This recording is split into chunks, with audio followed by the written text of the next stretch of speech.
El arranque aquí en Radio Sónica nos visita Demián Martínez Naya, que es concejal de Moreno, de Juntos por el Cambio, y muy amablemente ha venido aquí a la radio. ¿Cómo te va, Demián? ¿Bien? Buenos días, Maxi. ¿Todo tranquilo? Bien, la verdad que bien. Bueno, recién repasábamos fuera del aire, ¿no?, la cantidad de años que uno se conoce, haciendo notas, haciendo entrevistas, viéndote militar, viéndote nacer desde abajo, con esa vocación de servicio en general. Y digo, pasaron muchos años, tal vez de esa primera nota, te diría que más de 8 o 10 años.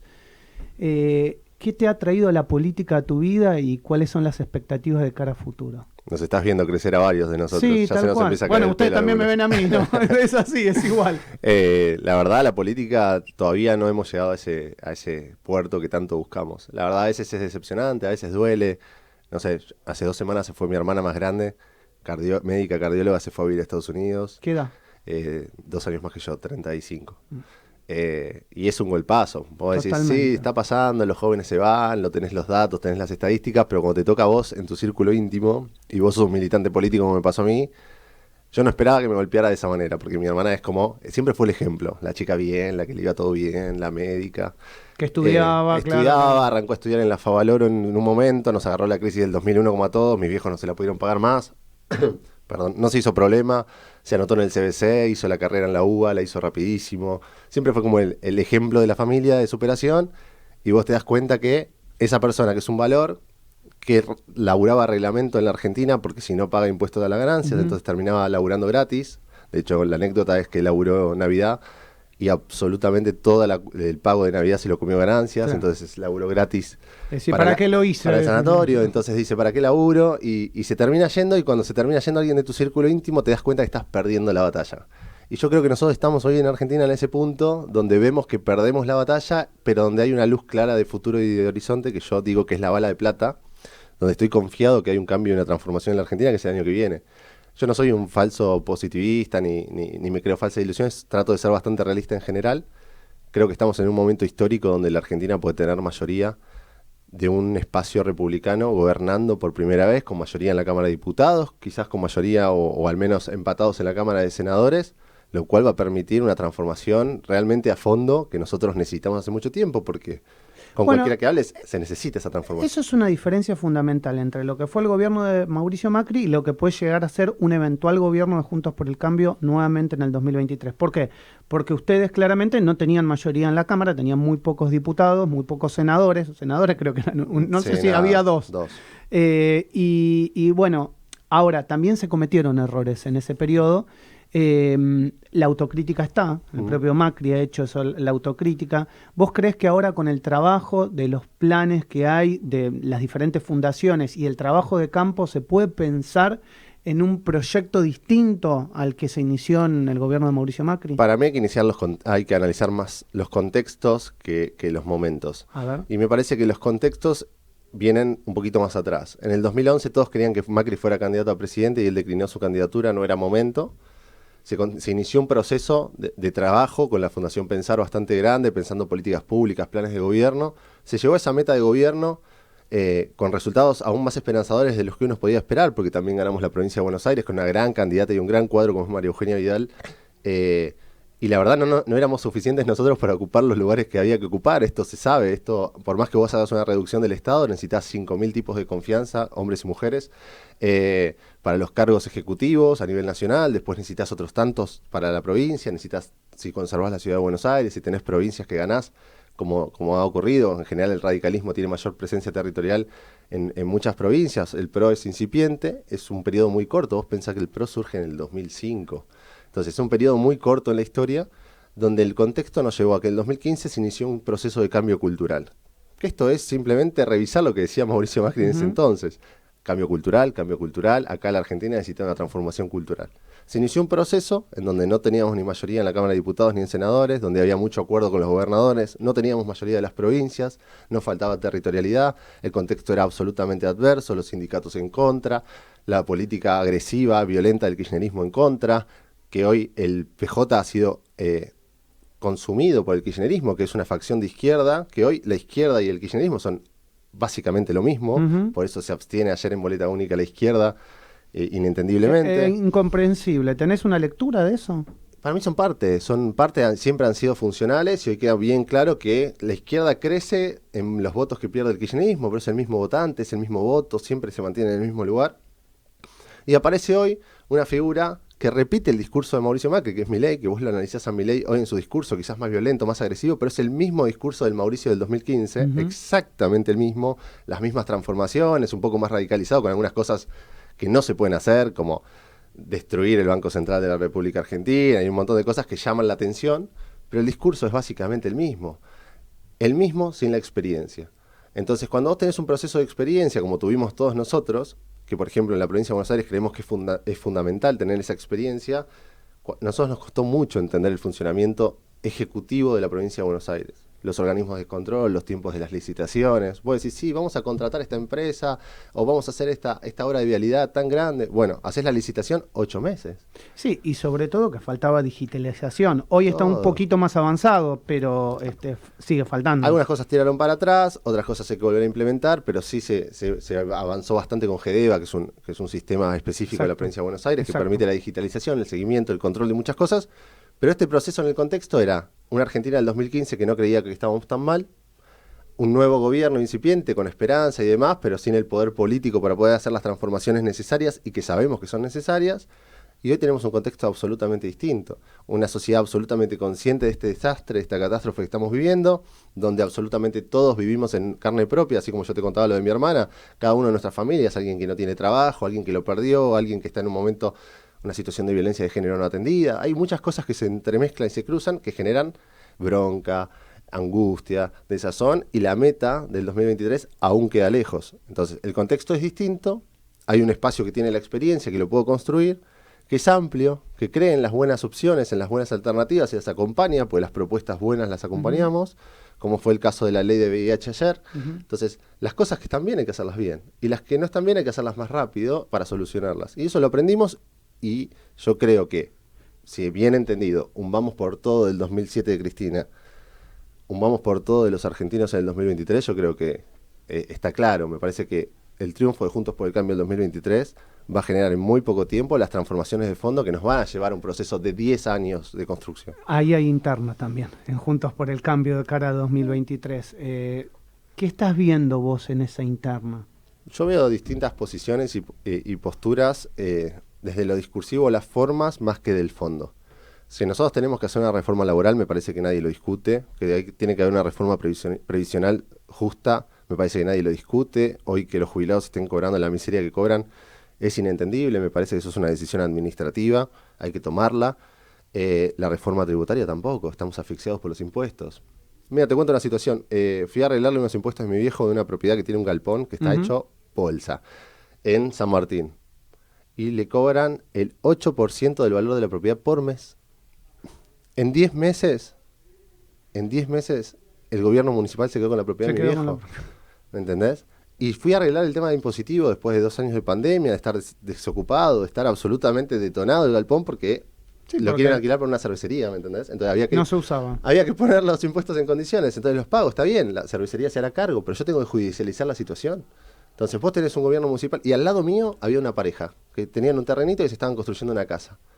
En los primeros 3 meses del año, 80.000 pesos de impuesto municipal.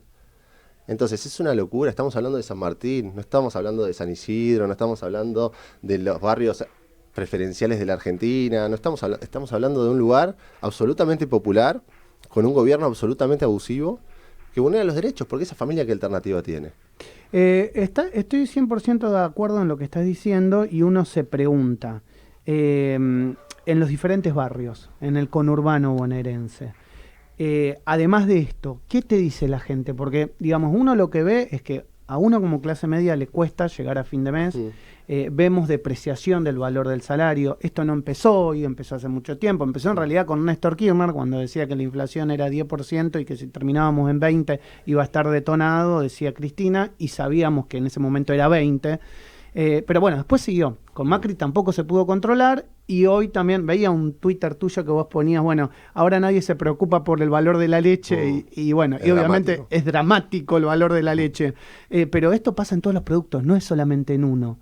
¿Qué es lo que le preocupa a la gente en el conurbano? Comer. Mira, yo te cuento una situación. Ayer estuve con una auxiliar de escuela, Miriam. Auxiliar de escuela es la que hace todas las tareas de mantenimiento, limpia, abre la escuela y demás, para que no sabe, que es no docente. Y me decía, y a veces no llegamos, nosotros no tenemos para comer. A veces pedimos para comer, estamos hablando. Y el pedir para comer te implica que el martes se entregó el servicio alimentario escolar de la provincia de Buenos Aires en las escuelas, al menos en Moreno, y tenías 4 cuadras de cola para recibir una caja donde no viene leche. Viene un alimento a base de leche, que a veces es verde, a veces no, a veces tiene otro color, pero no es leche. Entonces llegamos al punto de que la Argentina productiva ya no existe, donde no podemos ni siquiera entregar un vaso de leche a un chico, donde está absolutamente rota la cadena, donde ayer Matías Morante, el famoso comerciante de Chaco de Resistencia, que estuvo bloqueado, que había logrado la sentencia a favor, que con una sentencia a favor Terminó cerrando, recibió un nuevo bloqueo de su empresa y terminó cerrando. Ahora, ¿a quién impacta el cierre? ¿A Matías, que quizás tiene un capital y lo puede definir o utilizar financieramente y demás, o a los 15 empleados que él tenía? Porque son los 15 empleados los que se quedan sin trabajo. Porque quizás Matías tiene una posición económica donde vende el lugar, decide servir a otro lado. Ahora, el que no tiene alternativa, el que no es mi hermana, que es una chica de clase media que pudo estudiar o que tuvo ese privilegio, porque hoy en la Argentina estudiar es un privilegio, ¿qué hace? ¿Qué hace un chico de La Reja de Moreno al fondo que con 13 años no sabe escribir, no sabe leer? Con suerte puede hablar de corrido. ¿Cuáles son sus posibilidades? Está bárbaro, construimos una fábrica, ponemos la fábrica, el momento de tomarlo, ¿y quién lo va a tomar? Hay que capacitarlo, hay que ir a buscarlo, particularmente caso a caso hay que atenderlo. Es dramático lo que están haciendo. Y justamente lo que pasa, y con esto cierro, es en los sectores populares, un gobierno que se hizo llamar popular, se lo está comiendo su propio discurso y su propio relato. Me parece que hoy es claro en los sectores más populares de la Argentina. ¿Lo estás notando eso que la gente en el, digamos, que es votante o el voto de sustentación? La disolución del voto kirchnerista. Ok. La disolución. La gente lo dice. Estuve la vez pasada con una amiga fanática de Cristina, fanática kirchnerista, enojadísima con Máximo Kirchner por la posición del FMI. Me decía, el FMI es un problema, lo tenemos que resolver. Ahora vos te parás, te vas, ¿y quién resuelve el problema? Enojadísima. Absolutamente desorientada del discurso, desorientada del relato, y creo que justamente esta disputa que vemos, que para mí es absolutamente ficcionada de contención por el momento crítico que estamos viviendo, está disolviendo el votante kirchnerista y ese está migrando a otras opciones, no solo de izquierda, sino creo que a otras figuras son las terceras vías que creo que se nutren más de ese votante que se diluye que del votante de Juntos por el Cambio, que es un votante muy convencido. Andy. Esa disolución de votantes, no digamos kirchnerismo, sino de votantes de partidos más populares, ¿puede recaer en Milei, por ejemplo, que ahora, pensándolo en el conurbano, ¿cómo ves la figura de Milei, habiendo dicho esto antes? Yo no veo la figura de Milei con presencia en los barrios populares, la verdad no la veo. Sí lo veo mucho en el segmento de chicos que tienen acceso a internet, de chicos que tienen acceso a una computadora, de chicos absolutamente instruidos, con nivel formativo de clase media, de clase alta, que muchas veces ha elegido un modelo o más orientado a esto que vos decías del Frente de Todos, el votante del Frente de Todos, que yo creo que le come más ese votante que incluso a Juntos por el Cambio, porque Juntos por el Cambio sigue siendo el mismo. Juntos por el Cambio no ha modificado su esencia de valores, el programa de gobierno, de a dónde va. Sí, sabemos perfectamente que nos fue mal en economía, que teníamos que mejorar muchas cosas, que no pudimos luchar contra la inflación, que nos tocó irnos con una base de sustentación del 41%, que no es para nada menor en la Argentina, que fue la mejor elección nuestra, incluso aún perdiendo, fue la mejor elección, fue el mejor número que nosotros tuvimos, y donde venimos a ganar la provincia de Buenos Aires y muchas provincias del interior. Entonces, realmente la convicción sobre Juntos por el Cambio para mí sigue creciendo. Y a Milei yo creo que tiene un gran nivel de desconocimiento. Me parece interesante su posición sobre determinadas cosas. No comparto absolutamente nada su nivel de violencia y agresividad. Me parece que constituye o aporta a lo que Cristina siempre trató de hacer con la Argentina, que es esto de enfrentarnos entre nosotros. Porque no nos olvidemos que las familias o los amigos dejamos de hablarnos porque vos sos kirchnerista o sos macrista. Obvio, la grieta. Y esto fue generado desde las altas esferas del poder. Tuvimos un periodo de gracia o de paz durante los 4 gobiernos nuestros, porque por suerte lo tenemos para comparar bastante fresquito. Vos salías a la calle, era más tranquilo, podías dar tu opinión, nadie te censuraba, no te bajaban línea, no se cerraban medios que pensaban en contra, no había un aparato de la TV pública atacando todo el tiempo. A ver, fue muy reciente, había aires de libertad. Bueno, esos aires de libertad son los que hay que recuperar y hay que tener cuidado de que las facciones extremas no tomen medidas extremas, como creo que hoy Milei lo está representando, como es esto de la vuelta al servicio militar obligatorio, que quizás dijo Amalia, o votar en contra de la ley de VIH. ¿Qué sigue? Sí, ¿Eliminar la insulina? eso no se entiende por qué votaron en contra. La verdad que tampoco se entiende, ¿no? No, yo entiendo que sustentaron su voto en contra en base a la creación de jubilaciones de privilegios, si queremos, pongámosla entre mil comillas, a la edad de 50 años, que es discutible, pero podrían haber votado particularmente en contra. No era necesario votar la ley en contra, porque el paso siguiente a esto es: no pagamos los tratamientos de HIV, de ETS, de tuberculosis, no pagamos la insulina para el insulino dependiente. No le damos la silla de ruedas a la persona con discapacidad, no te atendemos en un hospital público. O sea, hay un montón de cosas que en la Argentina hace mucho tiempo, por suerte, funcionan y que yo no estoy dispuesto a negociar, porque yo no creo que todo en la Argentina funcione mal. Los hospitales públicos son magníficos en la Argentina y pudimos soportar la pandemia, no porque el gobierno haya tomado buenas decisiones, porque no lo hizo. De hecho, yo creo que cometió un acto de genocidio ideológico, pero bueno, será debatible más adelante. Pero los hospitales públicos podían contener la demanda. Entonces, ¿el sistema de salud pública de la Argentina es perfeccionable? Sí, sin ninguna duda. Pero es un sistema que a nosotros nos tiene que enorgullecer, como la UBA, que no permite el acceso de los sectores vulnerables al estudio porque no lo permite, porque los apuntes son caros, porque viajar es caro, porque poder estar y que el profesor falte es caro. Entonces, no todos pueden... Creo que la virtualidad vino a ayudar mucho en esto, pero no es suficiente. Pero son cosas que funcionan, entonces no toquemos las cosas que funcionan si las podemos perfeccionar. Entonces, esto yo creo que lo de ayer es un ataque a algo que funciona, que es los tratamientos sobre enfermedad. Dijiste algo que me da puntapié para hacerte esta pregunta. El proyecto que mostró Amalia Granata y que tanto rumor generó en las redes sociales, si nos ponemos a pensar, era bastante parecido al que en su momento planteó Patricia Bullrich. ¿Vos qué opinión tenés o cómo te parás frente a este pedido y también en su momento el de Patricia Bullrich? El servicio cívico me parece una oportunidad. El servicio militar obligatorio me parece justamente lo que lo dice la sigla, ¿no? Una obligación. Y para todos, no para el que lo necesita o para el que elige esa opción. Hoy tenemos muchos pibes que no pueden ni trabajar ni estudiar, que están en un momento que no encuentran su rumbo, donde vos, si tenés un servicio cívico militar o cívico policial o lo que quieras, que es un sistema de capacitación que te ofrece una herramienta de trabajo y una salida laboral en defensa de la patria y de la nación argentina, me parece una opción. Volver obligatorio sobre todo el mundo o sobre un segmento determinado me parece absolutamente discriminatorio. Me parece que eso ya quedó en el pasado. Vos no podés obligar a la gente a elegir solo lo que quiere hacer. El chico sabe perfectamente lo que quiere hacer. El problema es que no tiene las oportunidades para poder hacerlo. Sí, las herramientas para hacerlo. Las oportunidades, porque a veces uno da por sentado, uno que quizás tiene un nivel formativo universitario y tiene un nivel de preparación, que todo el mundo tiene esas mismas posibilidades. Y no es así. Porque cuando vos te criás en un contexto, yo tengo un contexto normal de un sector absolutamente vulnerable del conurbano bonaerense. 5 años, bolsita con cogollos de marihuana o líneas de cocaína, y el nene te cae en el comedor con eso, y vos le preguntás ¿por qué? ¿Qué haces con eso acá? Y dice, no, porque están revisando a mamá, entonces vengo con las cosas. Y eso pasa hoy.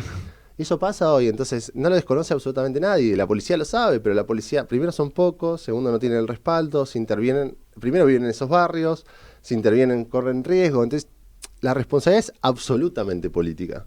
Y lo que nosotros pudimos, yo creo que el ejemplo es Cristian Ritondo y Patricia Bullrich en materia de seguridad. Porque tampoco nos olvidemos de eso. El delito había bajado, los secuestros fueron casi a cero en la provincia de Buenos Aires. Obviamente el delito sigue en todos los países. Vos vas a, los que tuvimos posibilidad de viajar, vos vas a París, estás en la Torre Eiffel, te carteles que te dicen guarda que te van a robar. Sí. O estás en el subte, te avisan. O en los subtes. O en los subtes, o sentís la tensión. Por suerte no tenemos otros problemas que tienen esos países, porque yo no creo que el llamado primer mundo sea el primer mundo. Porque vos vas a Francia y la discriminación es absoluta. Totalmente. Es absoluta. Y uno que creció... en la propia Italia se siente también. Sí, es fuerte. La discriminación. En Italia, en todos lados, y lo sentís como en el aire y te genera un malestar. Más en un país que estamos acostumbrados al ejercicio de los derechos humanos, que para mí ha sido una virtud, lástima que los han pervertido algunas agrupaciones, pero me parece que nosotros nos criaron de determinada manera donde ser boliviano para nosotros no es una ofensa. Ser paraguayo no es una ofensa. De hecho, tus amigos pero lo decís desde la buena onda, no está esa carga del odio encima que otros países tienen, y vos lo sentís. Entonces, Argentina tiene muchas virtudes. Argentina lo que necesita para salir adelante es únicamente la estabilidad macroeconómica. Bueno, la última que me gustaría que le cuentes a los oyentes es tu distrito, es decir, cómo está conformado hoy, cómo está conformado el Consejo y qué visión tienen de cara al 2023. Nosotros tenemos un consejo de 24 concejales, que es lo máximo que se puede tener por ley. Tenemos 8 de Juntos por el Cambio, 2 de la izquierda y el resto del Frente de Todos. Es el municipio, junto con Varela, para mí más complicado de la provincia de Buenos Aires. Muchas veces usamos el latiguillo Matanza. La Matanza no es peor que Moreno, ni es peor que Varela en cuestiones estructurales. Tiene asfalto para arrancar, para decir alguna cuestión que para muchos parece lógica, pero para nosotros no lo es. Moreno no tiene problemas de tránsito, tiene problemas de accesibilidad. Las ambulancias pueden estar, pero no llegan. Los patrulleros se rompen por el estado de las calles, no tenemos cloacas, no tenemos agua potable. En el verano nos quedamos absolutamente sin agua.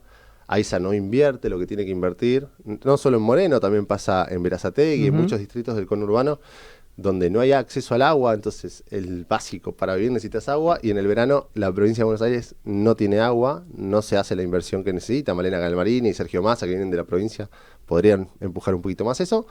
Moreno, cuando nosotros ganemos Moreno y Matanza, que va a ser difícil el año que viene, pero muy probable en el 2027, pero iniciamos este proceso de construcción, que es lo que yo te decía del 2015, un cambio de paradigma, una nueva forma de hacer política, donde se van las familias de adentro del consejo, donde entramos aquellos que no somos familiares de nadie, donde nadie nos puso a dedo, sino que nos pelamos el traste hablando con cada vecino y el vecino te elige.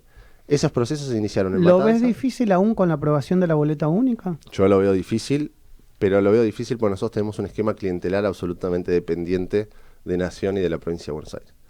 Nosotros, los vecinos de Moreno necesitan el plan social. No es una cuestión de opción, de decir, bueno, va a durar 10 meses y lo eliminamos. Nosotros no tenemos fábricas grandes, no tenemos posibilidad de acceso a la tecnología. En muchos, pero ustedes no están hablando de eliminar el plan social, ni mucho menos. No, ni mucho menos. Y en muchas localidades nuestras, Alberto, que se jactaba en campaña que un celular y los viejos no tienen, la verdad que no tienen. Los chicos no tienen un celular. Los chicos no tienen zapatillas. Entonces, a veces uno perdemos de perspectiva que a 20 minutos de la ciudad de Buenos Aires hay un distrito donde los chicos van a comer al comedor sin zapatillas hoy. Donde tienen que ir a estudiar a una escuela que no tiene gas, no tiene ningún tipo de calefacción, y donde los chicos no tienen una campera para poder ir. Entonces, muchas veces la opción de no ir no es una opción absolutamente consciente o decir, ¿sabes qué? Mi madre es una irresponsable o mi familia no quiere que me eduque. Primero está vivir antes de estudiar. Entonces, lamentablemente tenemos absolutamente roto todo el tejido social, un gasto social enorme, no destinado donde se tiene que destinar y donde yo creo que hay que corregir. Vos me decís, ¿qué necesita Varela, Moreno, Matanza para salir adelante? Que el Ministerio de Desarrollo Social de la Nación deje de ser una unidad de proyecto alimenticio y pase a ser el Ministerio de Desarrollo Social que en algún momento supo ser. Hoy el Ministerio de Desarrollo Social de la Nación no genera políticas de laburo, no genera políticas de capacitación, no genera políticas hacia el desarrollo humano, que es básicamente su nombre. Demián, gracias por estar siempre aquí en El Arranque, en Radio Sónica, cuando te convocamos, y bueno, seguiremos charlando. No, gracias a ustedes dos. Demián Martínez Naya, aquí en El Arranque, en Radio Sónica.